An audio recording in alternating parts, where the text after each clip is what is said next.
Hey, what's up guys? I know how you love disaster episodes and how you love exotics. Today we're gonna do a little bit of both. I'm gonna turn the camera around, check this thing out. This is a 2014 Ferrari 458 Spider, meaning the top comes off, of course, goes back into the trunk area. This is daily driven in Manhattan and it is absolutely filthy.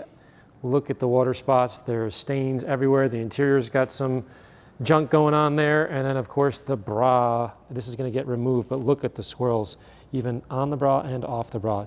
Just in my mind, what I would call a disaster for a Ferrari. We're going to restore this, get it nice and shiny, and back on the road today on this episode of Drive and Protect.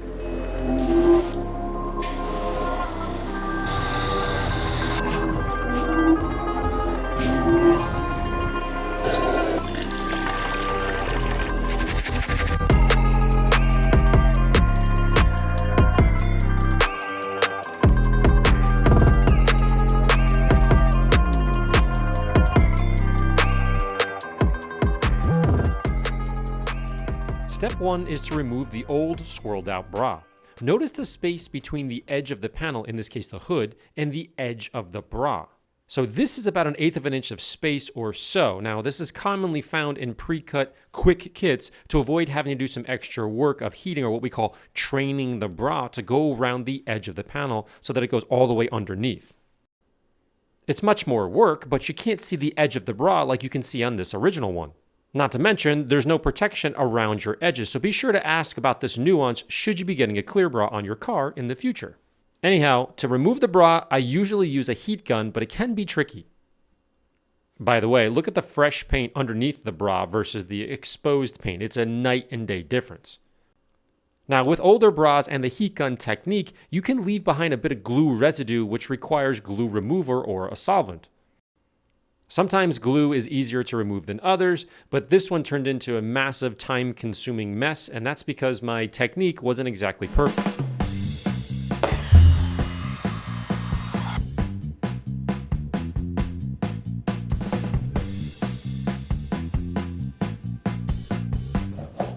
On the side panels, I wasn't gonna let that happen again, so I adjusted my approach with the hot water technique instead of the heat gun technique. Okay, so we removed the bra from the front, and you probably noticed it was just kind of a complete nightmare. We used a heat gun, we used steam, then we had to use rapid remover to remove the glue that was left behind. So we sort of came up with a different process here. I made a couple of phone calls and called some friends that have run into this issue. So I'm gonna do something that you're not supposed to do. I want you to hear how it sounds.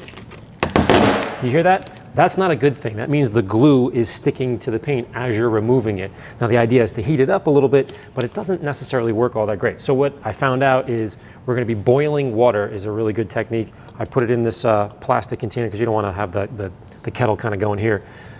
Pour the boiling water. You see the steam there?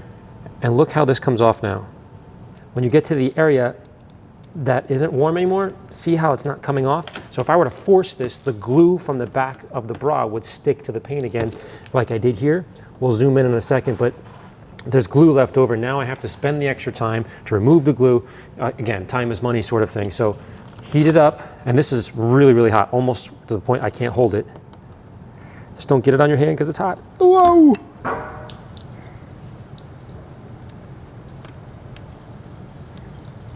Next, I removed the wheels, inspected the calipers and suspension, and then lifted the Ferrari up just a little bit so I'd have some more access to the wheel wells.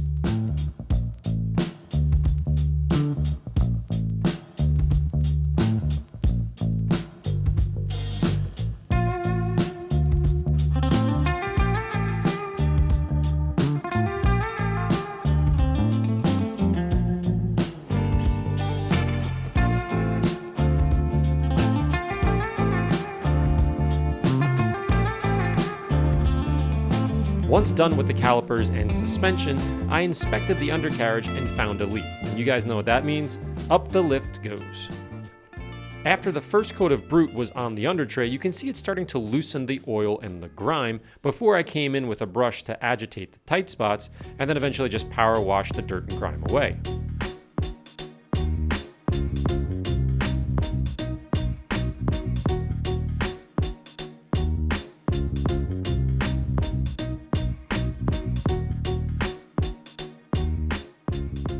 On the rear diffuser, however, I used Titan 12 degreaser in a pivot bottle because the majority of the grime was actually attached to the fins around the exhaust tip, so I needed a little bit more cleaning power here. Once cleaned and then dried, the under tray looked way better. Next, I focused on the wheels, which for a Ferrari were abnormally dirty. With AMMO Plum, wheel brush, wash mitt, and clay, lots of the embedded brake dust was removed.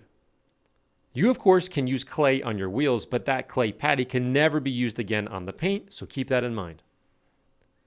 You may also need some Titan degreaser as well to cut through any oily or grimy buildup on the wheel itself, but again, that clay patty has to be thrown away afterwards. To remove the old wheel weight sticker residue, use a plastic razor blade with a bit of rapid remover solvent to loosen the glue.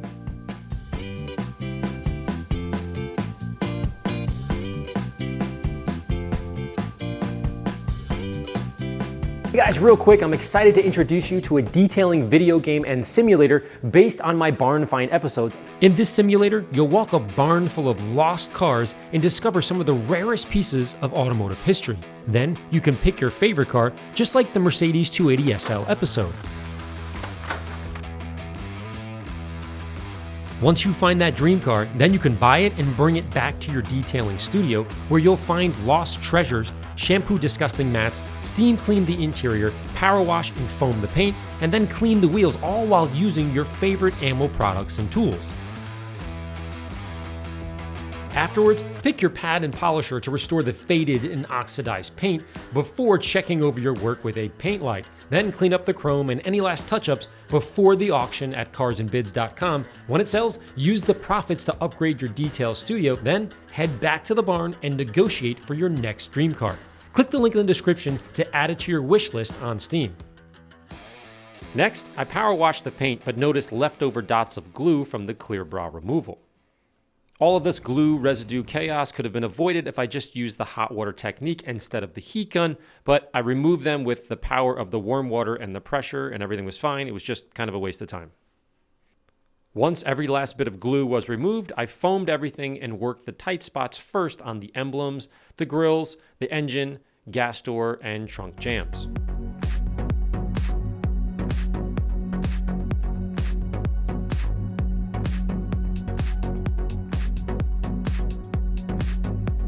Once the tight spots are done, then I work the larger areas with a microfiber towel method and eventually rinsed with warm water.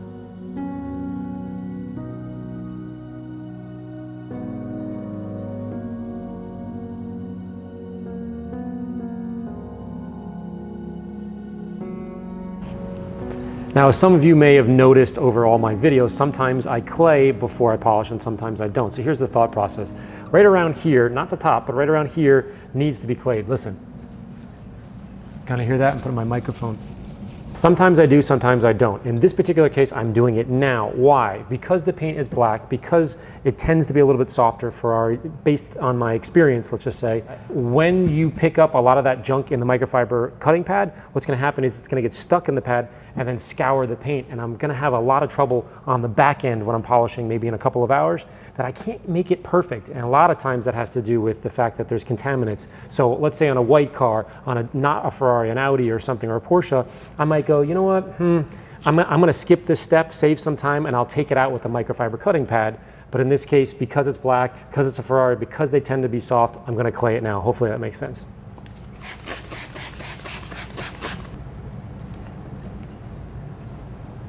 Okay, that's how quick it is. Now listen again. You hear anything? Maybe a little spot right there, actually. But that's how you go back over. You can feel it, you can hear it. It took, I don't know, 7 seconds, and now I've sort of minimized that chance of causing swirls or having issues with the polish in about 2 or 3 hours. So think about that.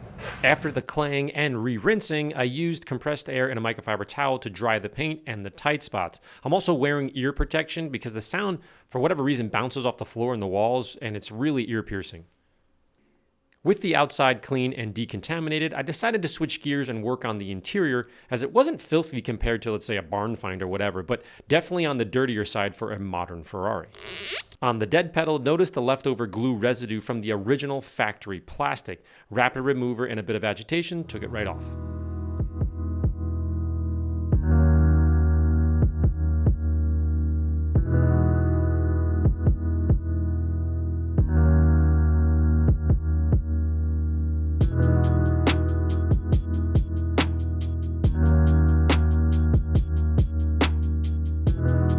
on my carpets, I'm using my brand new machine, woo, which I'm really excited about. This is an EDIC Galaxy Auto 3000 carpet extractor, which comes with a 1000 watt external water heater. What that means is, in the past, I've had these machines, and let's say something goes wrong, it blows up, it fails, whatever. It's super common. If it's inside the machine, it's a huge pain in the butt to take it out. This one is external. So if anything goes wrong, I can just replace it and you're good to go. Has single cord operation, 12-gallon solution tank, 11-gallon recovery tank. Again, massive. That comes in crazy handy because last week I vacuumed 26 pounds of mud off the floor from power washing a really disgusting, dirty car. And it has an awesome clear vacuum head. This thing is amazing. I'll put a link in the description below. Little things like this make me super happy. Then I finished up with lathering the interior doors, the emblems, steering wheel, and so on to remove the dust and grime.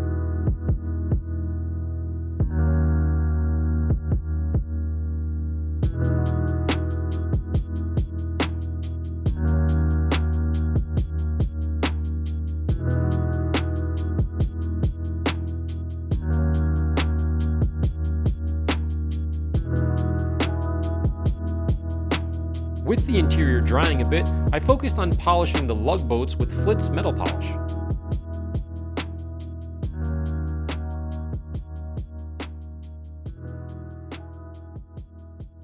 Okay guys, we're finished with cleaning the outside and a little bit on the inside. We still have a few things to do, but clearly this is a daily driven car.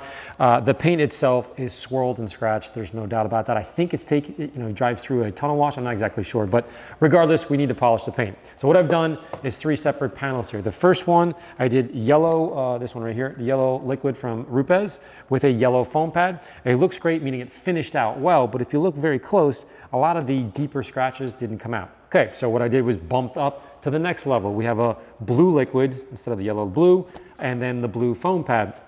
Took out everything, no problem, but it left behind a ton of swirls that we'd have to come back on a stronger polish, meaning step 2. So I said, okay, let's try to negotiate here. So we went down to a yellow pad, yellow wool pad, and the yellow liquid again. That combination worked out great. Now, when you're done with this, you do a couple of different passes, I'll show you in a little bit, and then when you're done, you blow it out and do one other pass without really adding too much more liquid, and it comes out pretty good. And I think for that last like 5 or maybe 6%, to be perfect, we're gonna go back in and then use some, probably a white pad and a white polish, but I still gotta play with that. But overall, this looks really good. Now we need to put our headphones on, turn some music on, and just kind of hammer away at this.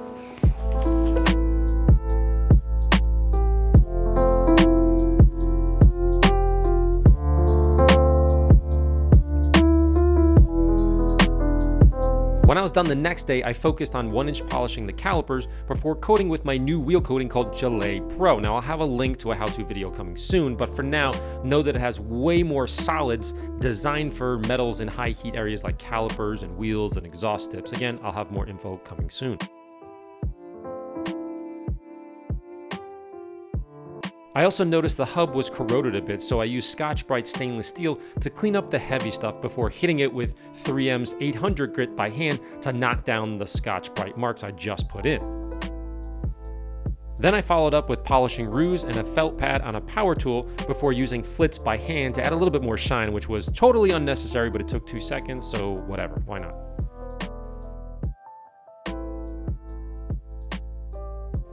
Afterwards, the barrels and the fronts were polished with a 3-inch and 1-inch pad respectively before adding Gelée Pro metal coating to the surface. For those of you who already have Reflex Pro, you can use it on your wheels. Now the difference between Reflex and Gelée Pro is Gelée is much thicker, it has a higher heat resistance and little to no flexibility because it's designed for calipers, wheels, finished and unfinished metal, which flexes less than paint. So you can use Reflex on metals, no problem, but it's not really recommended to use Gelée Pro on the paint. Again, I'll have more info on the website coming soon.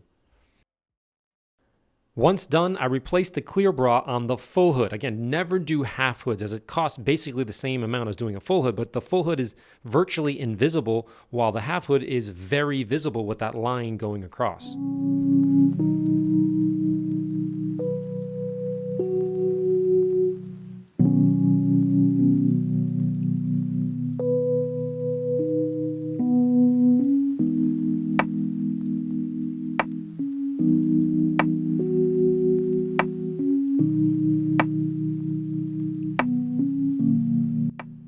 very last step was to add a bit of mud dressing to the wheels and the wheel wells, and then I applied Reflex Pro to the paint, and the next day it looked absolutely amazing.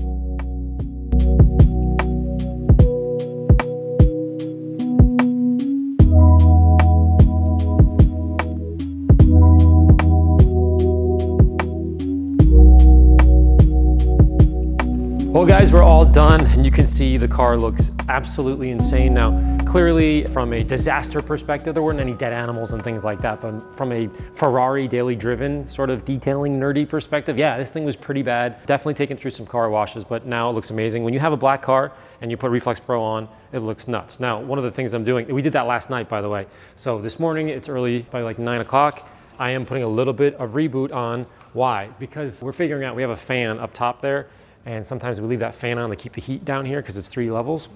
And so there's a little light layer of dust on it, and it's being picked up in a little bit by a trailer. Now, the interesting thing that we were gonna shoot today, but we're not, and why we're doing this the way that we're doing it is I was gonna say, hey guys, at the end, now we need to take it for a drive or something like that, and then go out and take it for a drive. This is a buddy's car, good customer, and he's like, yeah, go ahead, good, go have fun, end your video, that sort of thing. But come out here, I'll show you exactly why we can't do that. It is 8 degrees outside. Your aperture is gonna go nuts. Oh my gosh. And it's flurrying out. It's sunny, frozen, 8 degrees. And I don't know if you can see against my shirt, it's flurrying. So that has summer tires on it. Not a great idea. So we're gonna end, we're gonna end the video with, hope you enjoyed. The car looks absolutely amazing. It's being picked up in a little bit, so we'll show you getting picked up. And stay warm. Talk to you guys soon.